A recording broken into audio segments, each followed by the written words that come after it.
speech this morning is going to be on common mistakes in strength training. We kind of see the speech as something to get the ball rolling here. It's going to be an all-encompassing topic that's going to cover all aspects of strength training. No real set in stone philosophy included, just kind of some general things that trainers often do to hinder their progress in training. So having said that, I'd like to start with the number one mistake in training, which is, well, not to train at all, but you guys already know that, that's where you want to be here. The biggest failure people make with not training is lack of progression. That is the unifying factor that unifies all training theories. You would think that's common knowledge, but working in a gym, I see the same people day after day with the same training weights for a year. Many of the introductory sessions I do with people, I go over their past training experiences, their history, what they've been doing. And most of the time they can always all tell me the amount of weight they use for exercise. Most of the women go, I do these with 5 pounds, and I do some of this over and over again with 10-pound dumbbells. And you'd be surprised, a lot of the men I speak to too can tell me the same thing. If you can tell me the weight you're using on a consistent basis, there's something wrong with the program.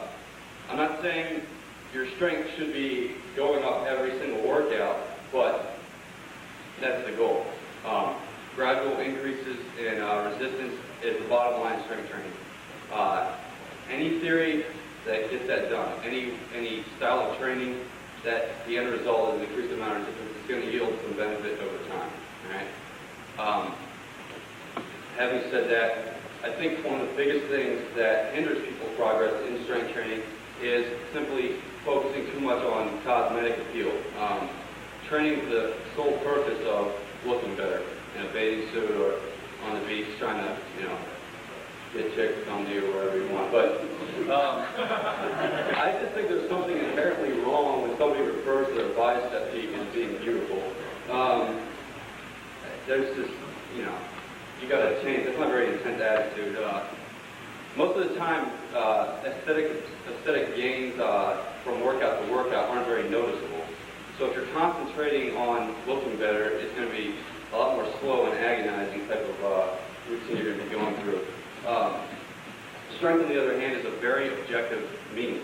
Weight is weight. You're either weaker or you're stronger. It goes up or it goes down. Very objective. It's very black and white. And that's where the science of strength training comes in. The art is manipulating all the variables that will help you progress. The science is the concrete objective of increasing strength over amount of time. Now, one of the biggest things that would hinder people from progressing is the lack of intensity in their workouts. Everybody knows that, right? But not many adhere to it. It's as much mental as it is physical. Intensity is one of those things that is very subjective to an individual. A lot of people think they're working out intensely enough when they're really not. In my opinion, you can talk about genetics, individual recovery ability, what have you, but none of that stuff matters if you're not working hard. Obviously, the individual with superior genetics is going to have an easier time getting to the end result of being stronger. But 9 times out of 10, the guy who goes in the gym and busts his ass is going to end up in a higher level. Maybe not physically as far as size goes, or he may not always be the strongest guy, but what he will gain from working out intensely is a sense of pride and confidence in his training.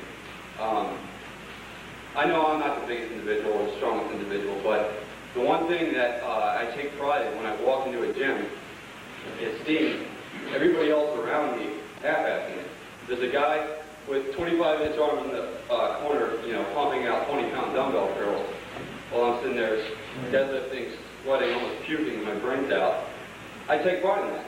I look at that guy and go, hey, he may always be bigger and stronger than me, but I know that on any given day, if I challenge him to a contest, I'll last longer than him, and I'll I'll be able to take him in a fight too. But intensity builds all that, confidence and pride. And it gives you a sense of purpose in your workout. Purposeful training is what leads to progression. It's kind of a cycle. As intensity is a predecessor to progression, confidence and purpose, those types of things, are the predecessor to intensity. Anytime you have some type of purpose back in your training up, you're going to work harder. All right. So one of the biggest things when trying to increase the amount of intensity in your workout or increasing the amount of weight eventually is setting some type of concrete goal. If you're going through your training haphazardly with the sole focus of just eventually getting stronger, that's fine. But you need to be setting concrete goals in small steps by the month, by the year, years. All right. This should be something you're in it for the long term. Now, short-term goals should be set so that you have a workout-to-workout plan to go on. But this should be something that you're looking at in the long term. If you do that, you're always going to be more consistent with your workouts. One of the only ways to actually know if you're being consistent with your workouts or if you're progressing on a regular basis is to keep a workout log, all right?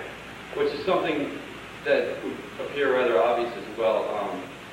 If you're doing a scientific experiment, a lab experiment, you're going to keep a log, all right? You're going to keep a log of how the experiment's going, all the different test variables, that type of thing. Hopefully, everybody takes account of their bank account. I have problems with that myself, but hopefully you know where you're going as far as that goes. Everything that progresses, any type of business, computers could never have got to the point where they are now without, they're storage of information. They advance based on previous information. And that's the only way your workouts can work as well. And I've had arguments with, I'm not going to name any names, but people, I've talked to strength coaches in the past who said that they won't take records of their team's workouts. They say it interrupts the flow of their workout, which is kind of odd to me. I wasn't aware that this is some type of Eastern mysticism thing, with flow being a factor. But I understand that with the flow. This is a strength program that was done with high school athletes, meaning that parents were paying for this. All right. If I'm a parent and I send my kid to be involved in a strength training program, he's not going to be in it forever. He's going to have to know what to do on his own eventually. And if I'm a parent, I'm going to want to know. I want to know that trainer is being accountable for what's going on. I'm going to want to know the exact information that got my child to where he is now. And without record keeping, you don't have that. You don't have accountability. Because most likely, some people will take a layoff and train once in their lifetime at least. And when you come back from that layoff, you're going to want to know how you got to where you were before you took that layoff. And in my opinion, there's no other way to know without a record, unless you got an unbelievable amount of, photographic memory. You can remember all your training weights from every single workout you were doing for years, which is BS. It's impossible anyways. Now, record keeping will lead me to another huge thing I think is a training mistake, something I've come about recently, which is inconsistency with my workouts. I'm not speaking about number of training days a week or a month, or even the sets and repetitions. Consistency. I'm speaking of specific exercises themselves. My problem is, and this has always been my problem, is I overthink everything. I was a college baseball pitcher, and one thing I had my coach uttering to me all the time was paralysis analysis. I had an unbelievable ability to freeze up on the mound from overthinking. I'd read day in, day out things on mechanics, what to do in certain situations, and as soon as I hit the mound, I had all these things going in my head, and I couldn't remember what to pick. Well, I've been looking at my workout logs as of recently, and noticing the same thing happening in my strength training. I read an incredible amount of information, and I always want to try everything I read. And the problem is every workout I have has something different in it, some type of variable. Now, I'm not saying variety isn't necessary, but I'm saying that too much variety will definitely hinder your progress. If you never give any one thing any chance to work, you're not going to milk anything from it, all right? And I've come to this conclusion through reading a lot on abbreviated training. And I'm not speaking ultra abbreviated, like 1 or 2 exercises, but abbreviated as in keeping your workouts down to the basic compound movements. Because in the past, I add in a bunch of isolation exercises. Not that there's anything wrong with that, because they do serve a purpose for a certain population. But the majority of trainees looking to just increase muscular size and strength, and if they're in this just for the pure enjoyment of strength training, I feel that compound exercises will do most of what you're looking for. Plus, they narrow the pool you have to choose from. All right, because there's only a certain number of extremely effective exercises, and the problem is that pool gets too big, you're always going to want to try everything. Right? The logic is, there's so many things to choose from. Why limit it? Why not just not skip any corners and do it all? All right. Well, you'll find out very quickly that that's rather impossible. There's this quote I read by Dr. Ken Leisner that I feel with.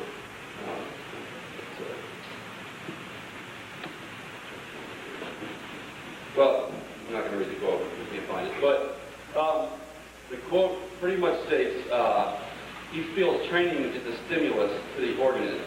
Therefore, it's not necessary, certainly not at all times, to stimulate directly or even indirectly every major muscular structure in the body. And this makes sense for a short amount of time when you're trying to concentrate on purely getting overall body strength and size. It's not the most well-balanced route to go, but as far as consistency goes, it will give you a base to start from, a base which you should keep throughout your training day. So I sometimes almost wish that I would blindfold and rip of my memory anything I have, any knowledge I have in my head, thrown to a gym only to have that blindfold taken off and only have a certain number of things at my expense. I feel then, if I was given that choice, I'd have to find out ways to make those exercises work. I have to play around with as few things as possible until I make those work. It's just, if I have too many things, I will switch up way too much, which definitely hinders my progress to this point. Now, kind of diving further into the compound isolation mistake trainees make. It's not always a mistake to add isolation exercises into your workout program, especially if you're an athlete or if you're part of a special population. Say you're greatly muscularly imbalanced. All right. I work with a lot of people who have the human gait of Quasimodo because they haven't done anything in the past 15, 20 years even. Now these people, a lot of people take the logic of that compound movements and throw them right into the movements. Oh, these are the most effective exercises, you have to do them. But for individuals like this who are so tight in certain muscles, for instance, if you were to take a squat or a deadlift, some of these people, like abductor muscles, are so incredibly weak, their knees start knocking in. As soon as your knees knock in, your back will start to round. I can't start somebody like this on a squat or deadlift. They'll destroy themselves eventually. So some isolated work is necessary for a certain amount of time till they're functionally strong enough in those muscles to eventually teach them the compound movements properly. Or if you're an athlete, such as a football player, who's constantly exposing your cervical area to the threat of injury on the playing field. In that case, I really don't feel that a barbell squat is any more important than a four-way neck machine. I mean, those areas need to be concentrated on equally. With the sum of exercise selection, I do feel that for the majority of the training population, people who are just in this for the sole purpose of training themselves, not for a sport, and if you're healthy and in good condition, well-balanced muscularly and all, compound exercises will do most, if not all, of what you need done. And to make sure that you're performing these things properly, you need to take a few considerations. being basic mistakes with technique. All right, there's a lot of areas of technique I can dive into, but I want to keep this as simple as possible. I originally was going over this speech last night, and it took me an hour to do. I only have half an hour, so I've cut out a lot of things in this, and it's pretty much going by dry. But I'll speak pretty much the flow technique as being alignment of the body and speed of motion. Okay, the latter of which has become a huge topic of argument on internet chat boards, and I mean, people hate each other over speed of motion, which is absolutely ridiculous. But starting off with proper body positioning. If you're not sure when starting an exercise that your body's properly aligned, don't do it. All right. When I mean by properly aligned, I mean the alignment of the head, the shoulder girdle, meaning the scapula shoulder blades, and the core region, which would be the deep muscles of the pelvis, the inner muscles of the abdomen, the lower back, the glutes, and then ultimately the positioning of the feet. And if you have a lot of muscular imbalances, these things will be affected. And when selecting exercises, you need to ask yourself a few questions. You need to ask yourself, does this exercise suit my musculoskeletal structure? Meaning, well, take for example a barbell squat, which is an excellent exercise for a lot of people. But for a lot of people, they will destroy themselves with barbell squat. Long-limbed individuals, their leverages are just bad for a barbell squat. Like myself, I love the squat, and I still do it. Stupidly, but I do it. And I don't think I make any progress in it. But there's that dogmatic belief that you have to squat or you're not a man or something like that. So I keep doing it anyhow. But there's better selections out there. A properly designed leg press machine may be a better option for somebody. So the trainee must go through a series of questioning before they choose an exercise, and then know how to perform that exercise properly. Because if you're performing anything out of your natural body alignment where it should be, you're going to expose certain areas to injury, take stress off the targeted muscle groups, and ultimately lower the effectiveness of that certain exercise. All right? Because most exercises can be made effective if they're done properly and if they're tweaked a little bit to fit the structure of that individual. Now, I'm going to get into the topic a little bit about speed of motion, and I'll just break it down into two camps. There's the explosive or standard style versus slow style, and I don't really want to get in the whole super slow thing as far as the super slow guilds is concerned. I was speaking about this earlier. They've kind of detracted a lot of people, I think, from doing slow trainings because of the way they've presented themselves in the public, their whole exercise versus recreation argument, which pretty much states that, like, Olympic lifting with a snatch wouldn't be an exercise, like Olympic lifting is a recreational activity. That's what they say. But obviously, if you perform Olympic lifting, you're not going to snatch a weight off the ground at 10 speed. It's impossible. All right? So for the majority of the training population, the speed should be that slow enough so that you're not introducing an excessive amount of momentum into the movement, which eventually would alter your body positioning. I had it explained to me a good way, actually. I can't remember the man's name, but I was working one day. He came into my place of employment trying to sell Med-X machines to our club. I can't remember his name, but he said he was the first strength coach in the NBA with the Denver Nuggets, and that he worked for Nautilus and Arthur Jones. And he just went into this in-depth discussion over speed of motion, and took his keys in his hand, placed them in his palm, and said, if I can move throughout the range of motion without the keys moving, I'm moving slow. Now, if I introduce momentum and I ask myself to stop anywhere along the range of motion with the keys in my hand, say halfway up, the keys will fly up. And I've used that explanation with a lot of people, and it seems to make a lot of sense. So if you hold an object in your hand that's not fixed, obviously, if it's fixed, it's not going to move anywhere in your hand. But just think about all the stress the ligaments and tendons have to take when you're moving something explosively and have to stop it all of a sudden. Okay? Now keep in mind that I'm speaking of the general strength training population, people who are in this just for the general purpose of getting stronger, gaining some lean muscle tissue, and increasing their health. I'm not speaking of Olympic lifting or powerlifting, whose sports have built-in explosiveness. It's a sport, it's a skill.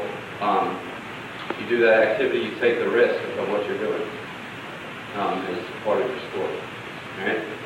So for the majority of the population, a controlled speed of motion that will not introduce momentum and can be done so that you're not altering your body alignment will ultimately lead to progressive increases in strength. All right? You'll inroad the musculature better, hopefully stimulating more strength gain. All right?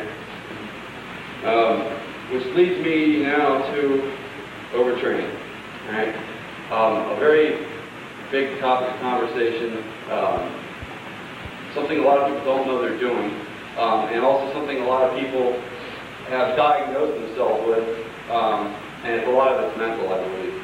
But overtraining, basically to state the point in which the stress that you're placing upon your body is now shot past your body's ability to recover from that stress that you're placing upon it. Now, when you start off exercising, you're able to handle a greater volume of work simply because the intensity that you're working out at is not yet great enough to surpass all these variables, such as frequency, volume, and intensity at one time to overpass your body's recovery system. All right? Now, as your body increases in strength, you increase the stress on your body. But over time, as you increase strength, your body's ability to recover doesn't really get all that better. It gets a little better initially, meaning you can handle an increased amount of conditioning, meaning you can move from exercise to exercise better without feeling like you're in a yak, or that type of thing. But that's not what I'm speaking of. Your body's ability to recover between workouts. As the stress increases, you're going to need some time to allow your body to recover and then overcompensate. And this is the problem a lot of trainings fall into. They add a certain number of exercises at the beginning and a certain frequency that may be fine then. And they gain strength for a little bit. And a lot of time that strength gain in the introduction of a strength training program or the introduction of new exercises is strictly like neurological gains, your body becoming more efficient at producing the movement. So what happens is you gain strength without even really putting that much intensity in your workout for about a month. All right? And so many people get the concept that this is all they need to do to keep increasing strength. And that has nothing to do with the volume. That the volume is fine, and this intensity is what worked for a month. Now they hit a plateau and they don't know what's going on. So what do? They switch up the exercises. They switch up the exercises because they believe that the exercises they're using aren't doing them any good anymore, which isn't true. It's just that after that month, you've got to all of a sudden start increasing the intensity of your workouts to keep gaining strength further. You don't drop what you're doing immediately. You don't change movements just because something stops working. Because all you're doing then is just forcing your body to have to neurologically adapt to something different. So you're always making these neural adaptations and never really gaining much strength in any given exercise. So that kind of leads back to my topic of exercise consistency. But coming back to overtraining, all you need to do is make sure that as you get stronger and the intensity of your workouts gets progressively greater, is adapted to the point where you have enough frequency that you don't detrain yourself, but not so much frequency that you can't recover from the workouts. If you're doing a full body routine twice a week like I do with Bob, there's no way you should be able to strength train more than twice a week. No way. I mean, maybe the first month, but like I said, after a while your strength will just come to a screeching halt if you keep working out with the same frequency and volume. All right? Also, after a certain while in my workouts, I notice the volume starts affecting the intensity of my workout. There's a certain point I hit, no matter where I'm at, that I just feel, not that I feel I'm still working hard, but my body just kind of shuts off. And any more exercise just starts affecting the form of the exercises. It starts falling apart, and I'm probably just hurting my performance by performing more. And Bob's pretty good at telling that. He starts asking me questions between exercises, and if I can't answer coherently, I think he knows that I've had enough, and it's time to cut it off.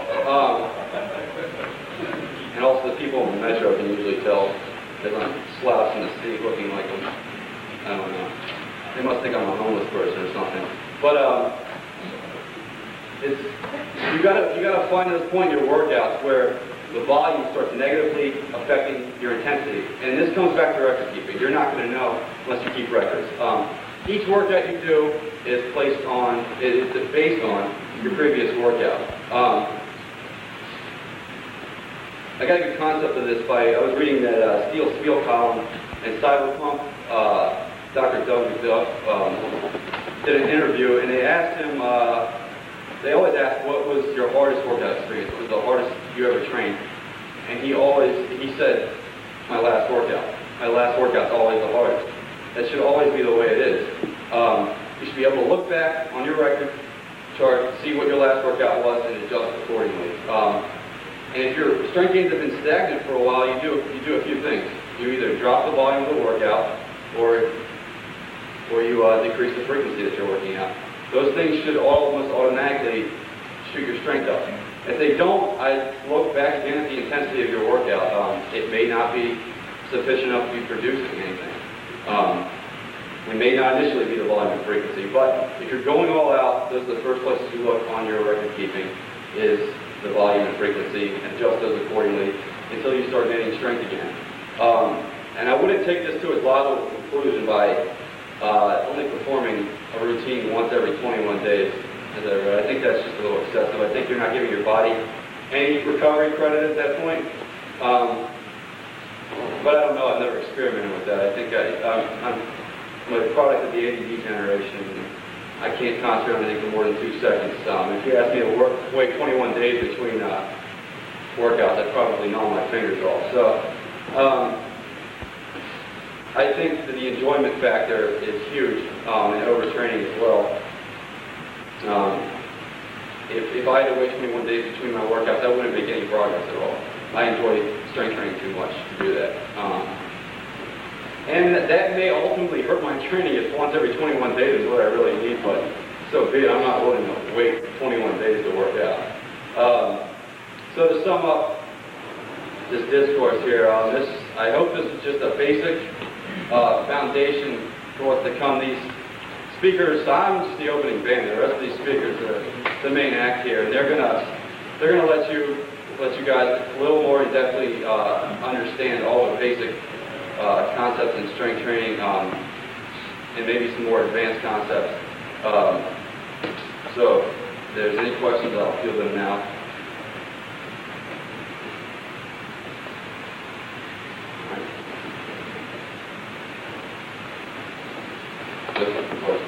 All right. On the recovery thing about how recovery increases, where do we get that? I mean, Arthur Jones said that 30 years ago, but do we know who? Because people throw around this number like 40%. Where do we get that? 40%? Yeah, people say that recovery ability will increase 40%, something like that. I mean, has anybody actually measured this, or is this just one of those things you got? That's probably one of those dogmatic things that we kind of just inherently take as like religious statements. You know what I mean? I never delved deep enough into the scientific studies of that type of thing to actually know. I mean, there's a lot of empirical evidence out there. I don't really ever think there's going to be anything conclusive on that anyhow. Arthur Jones also said years ago that the body will decompensate after about 72 hours. We know that now, not to be true either. I'm not so much talking about the number as I am the idea that recovery ability lies severely behind. Right? And right. Other than okay, yeah, that's probably that's important to know that.